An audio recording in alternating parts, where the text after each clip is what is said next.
بلکې دا حدیث ضعیف هم دی.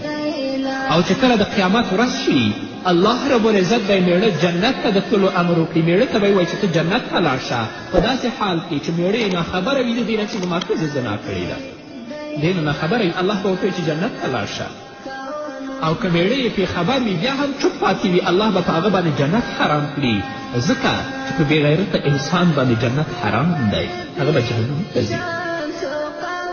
آخرت کې به د الله په حضور کې ستا ټول اندام د الله په حضور کې شاهدي ورکوي، شونډې به د دوزخ په اور سوځي. چې زنا کړي د هغه ورانونه به د قیامت په ورځ خبرې کوي او شاهدي به ورباندې وایي چې موږ په حرامو کې استعمال شوي وو.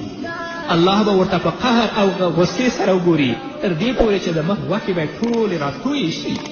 دا به منکر کېږي، وایي دا کارونه ما نه دي کړي، ژبه به پرې شاهدي ووایي چې په ما یې حرامې خبرې کړي دي، لاسونه به پرې شاهدي وایي چې موږ یې د حرامو لپاره غځولي وو، سترګې به پرې شاهدي وایي چې په موږ یې حرام کتلي ول، پښې به پرې شاهدي وایي چې په ما یې ناروا تګ کړی دی، د شرم ځای به پرې شاهدي وایي چې په ما یې زنا کړې ده، حافظه ملایکې به پرې شاهدي وایي چې ما اورېدلي دي، بله به ووایي چې ما لیکلي دي، الله رب العزت به ووایي چې زه پرې خبر وم خو پرده مې پرې اچولې وه. بیا به الله ملائکو ته وایي چې ونیسئ عذاب ورکړئ، زما عذاب د هغه کس لپاره ډیر دی چې زما څخه حیا نه کېدله، د خلکو نه به حیا کوله خو زما نه یې نه کوله.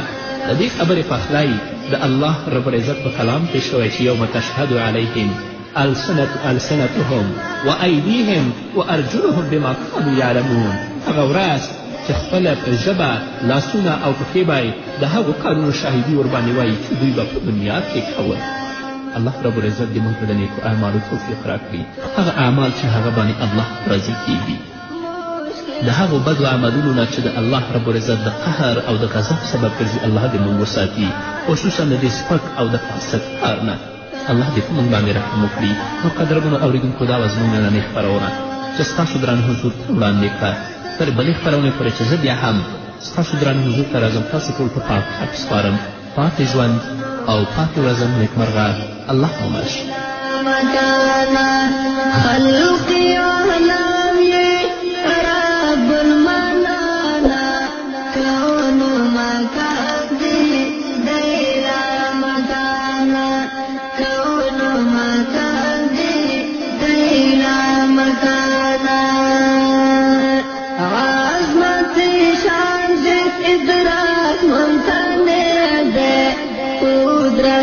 شان دی یقین تا قانع دے، قدرت شان دی یقین تا قانع دے، عقل حیران دی سال عرفان دا، کون مکان دی دیلا مکانا، خلق عالم یی رب المنانا، کون مکان دی دیلا مکانا، کون مکان دی دیلا مکانا.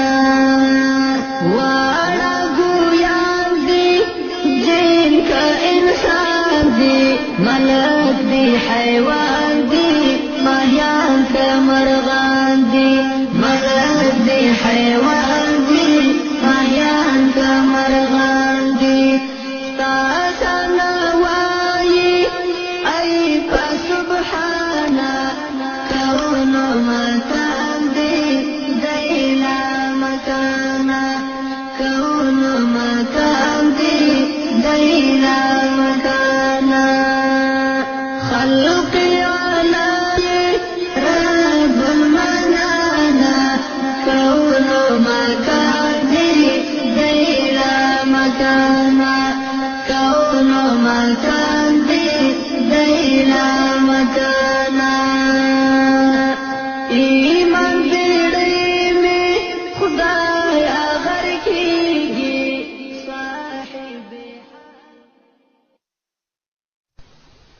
حق ببرای مویتن قول دا قرآن دی، داد لرو مایوس لیو دا زمون ایمان دی.